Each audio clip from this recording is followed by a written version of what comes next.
Ladies and gentlemen, this is Carmine Sabia for Explain America. And folks, Don Lemon is furious, but CNN is hitting him right back.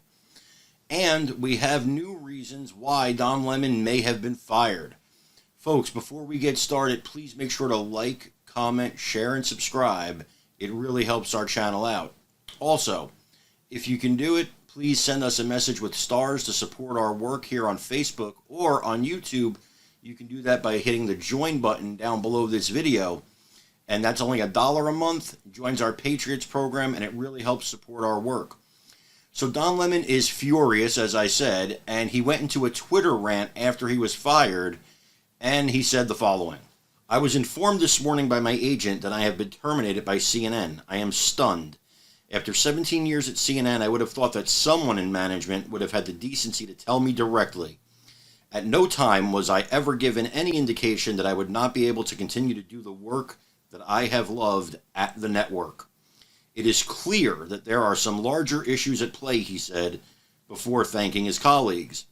But CNN Public Relations Department fired right back and said Don Lemon's statement about this morning's events is inaccurate. He was offered an opportunity to meet with management, but instead released a statement on Twitter. Now, that's pretty brutal for Don Lemon and for, well, anybody who is his fan. But there's also some news out of the New York Times that says Don Lemon was fired for his contentious battle on air with a conservative who's in the Republican primary.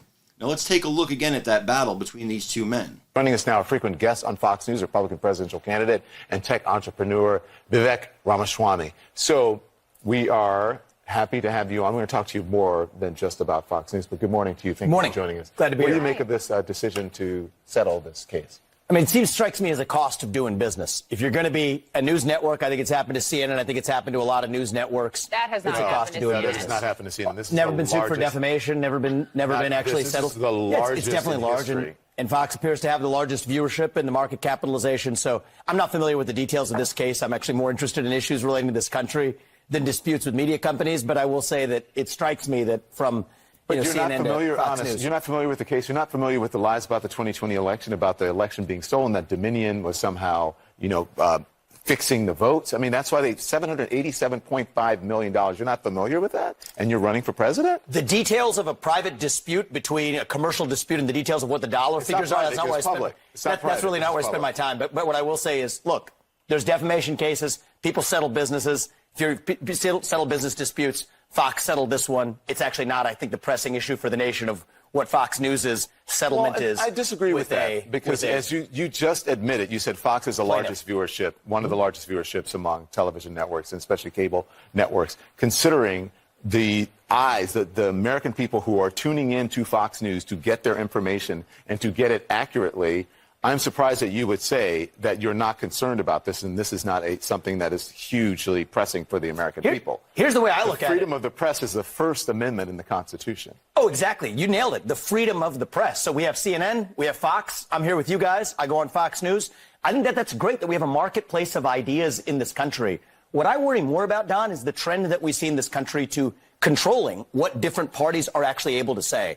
The American way to bad speech is more speech. And so I think we need to actually embrace that culture and a more diverse marketplace of ideas. That's something we haven't done well enough in this country. With all honesty, you're not answering the question. You're giving us platitudes about... I'm actually unsure what your question is, Don. Do you want somebody to bash Fox News on CNN? No, I'm not if that does asking you you to favors, bash then I'd be happy to do that. I'm not asking you to bash Fox News. I'm asking you to be honest about what happened on Fox News, about the lies that were told and them having to admit the lies and paying the largest defamation settlement to a media company in history, and you are a frequent guest on that network. Are you concerned about the credibility? Are you going to continue to go on that network even with those credibility issues? I have far more concerns with the credibility of what we will call the mainstream media than I do with the credibility of Fox News. But Fox is the mainstream media. At the end of the day, what I say is, look, neither you nor I know the details because they settled it before it went to trial. I think the obsession over this is a little weird. Vivek, listen, it's a little bizarre. I don't want to get into that. There's real issues to talk about in the country. Why are we talking about Fox News and a settlement? This is a very big and important story. And I'm not going to. We have much more that we want to talk. I think we should about. But we will get there when we're ready to get there. We have you on to talk about these issues. This is a very important issue, and it should not be downplayed. This has to do with American democracy and Americans learning the truth about what happened in the 2020 election. You want to know? You don't think that's important? I hear a lot about comparing it to CNN is not this apples and oranges. It's not the same thing. Well, it's different networks. Yes, apples aren't the same as oranges. You get one view through CNN, you get a different view through Fox News. I think that's good in our marketplace of ideas is that we have media that offers diverse perspectives. And you want to talk about threats to our democracy? One of the threats, and that phrase is an interesting one, threats to our democracy. I think one of the biggest ones is the chilling effect on speech in our country more broadly, where if somebody says something that a broad segment of the population or certain people in the government disagree with, there's an increasing trend in our country to silence that. And the answer to bad speech and alleged misinformation is not less speech. It is more speech in the marketplace of ideas. That's actually what a free press really means. We're going to move on, but your answer was good, but it's not about what's actually happened. It's not relevant to what's happening. I think the answer to what happened at Fox News is to tell the truth. Media companies are tasked with telling the truth. That did not happen in the situation, and that's why we're asking you these questions. But let's move on. Let's talk more about a diverse exchange of ideas. That's what I'm in for. Thank you. Glad you're here this morning. Your campaign slogan is a new American dream, and I was reading through your platform last night. I wonder what you would do specifically to actually bring us together, not just Republicans and Democrats. What does unity look like to you, Vivek, for rich and poor, for rural and urban, for Republicans and Democrats? That is the right question to be asking. And I think the main divide in this country, and I say this to conservative audiences equally, is not between Republicans and Democrats.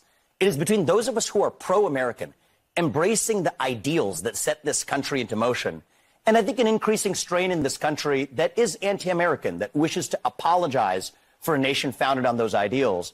But that's not a 50-50 split. I think most people are in the pro-American camp. And, Poppy, I think one of the ways they would say we get to national unity, some people think, is by showing up in the middle and compromising. I respect that view, but I reject it. You reject compromise? I reject compromising on our principles. I think that the right way to get to national unity, and I mean this, to unite this country, is by embracing actually the radicalism of the American ideals themselves. We celebrate our diversity and differences. I'm glad we have 3 different shades of melanin on this set right now, 2 different genders. That's fine, but what I say is, so what?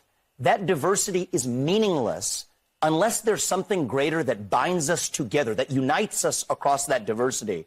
And I'm running for president to revive those ideals that bind us together across our diverse attributes. I want to get into a few issues, one of them being China. Before I get to China, I just want to better understand something you said this week speaking before the audience at the NRA. Here's what you said, referring to back to 1865. Here it was.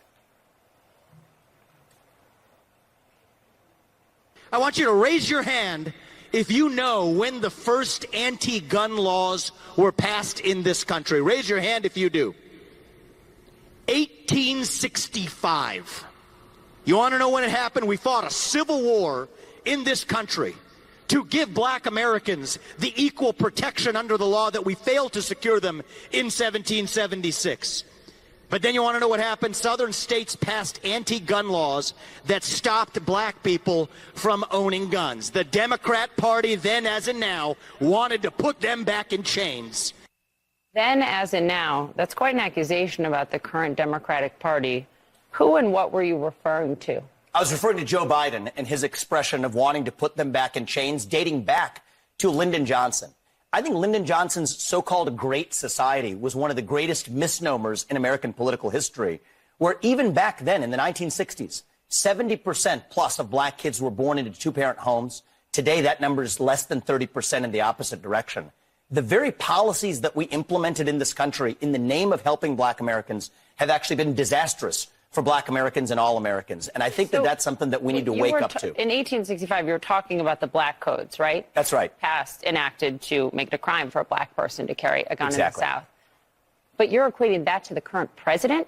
You're referring to economic change? What are you saying? Well, I was referring to Joe Biden's, I think, ill-chosen expression to say they're the party that wants to put you back into chains. What I'm actually saying is that if you look at the policies of the modern Democratic Party... About Democrats. Absolutely. So what I'm saying is that actually it's policies like that of Lyndon Johnson and Joe Biden that are actually holding black Americans back. Lyndon Johnson's the war on poverty? Yes, and in particular his Great Society, where he actually created incentives in the family, where if you're a family, you could actually get more money by not having the father in the home. Guess what you get? You get what you pay for. And I think it's been really bad for the black community. I think it's really bad for all Americans. Do you have anything on this before I move on to China? I don't see what one has to do with the other, but go on. I took up a lot of time with Fox. Oh, it's fine. We have time. I don't really see what one has to do with the other, especially and using the Civil War to talk about black Americans. That war was not fought for black people to have guns. That's not. That war was fought for black people to have freedoms in this country. Yeah. Actually, that's why the Civil War was fought. Okay. And the sad part about it. That wasn't fought for black people to have guns. I think. Actually, you know, funny fact is, black people did not get to enjoy the other freedoms until their Second Amendment rights were secured. And I think that's one of the lessons that we learned. Black people aren't allowed to enjoy the freedoms. I disagree with you on that, Don. I disagree with you. And I think you're doing a disservice to our country by failing to recognize the fact that we have equality before the law. And you live in this country, then you can disagree with me. But we're not. You mentioned that we have three different shades Don, I think we have to be able to here. talk about these issues in the open, regardless of the color of our skin. Black Americans today, to say that, compare that to 1865 and 1964, I think for you to compare it to 1865 and 1964 equal rights in this country. Actually, I think it's insulting to black people. It's insulting to me as an African American. I don't want to sit here and argue with you because it's infuriating for you to put those things together. It's not right.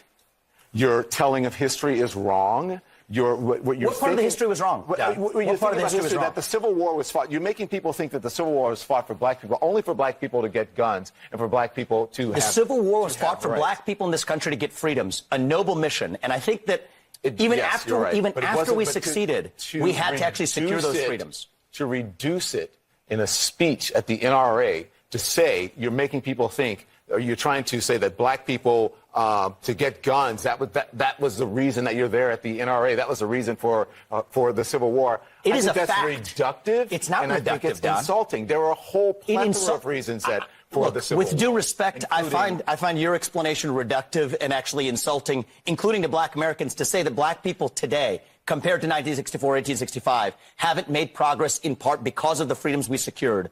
And the Second Amendment was part of what secured that freedom. I cannot keep a thought if you guys are talking to me in my ear. So hang on one second. So to say that black people, say what you said again? Black people secured their freedoms after the Civil War. It is a historical fact, Don. Just study it. Only after their Second Amendment rights were secured. They were not secured their freedoms after the Civil War. That is not. You are discounting Reconstruction. You're discounting a whole host of things that happened after the Civil War when it comes to African Americans, including the whole reason that the Civil Rights Movement happened is because black people did not secure their freedoms after the Civil War, and that things turned around. People tried to change the freedoms that were supposed to happen. And you know how they got it? They got their Second Amendment rights, and they actually got, the NRA played a big role in that. But today, Don, the NRA did not play a big role in that. Absolutely, they trained black Americans how to use firearms. That's a lie. That's not. The NRA did not play a big role in that. This is just historical fact. It's not historical fact. The part that I find, because you say it's historical fact, the part that I find insulting is when you say today black Americans don't have those rights after we have gone through civil rights revolution in this country. You are sitting here telling an African American about the rights and what you find insulting about the way I live, the skin I live in every day. Here's where you and I have a different freedoms point that of view. Black and white that black people don't have in this country,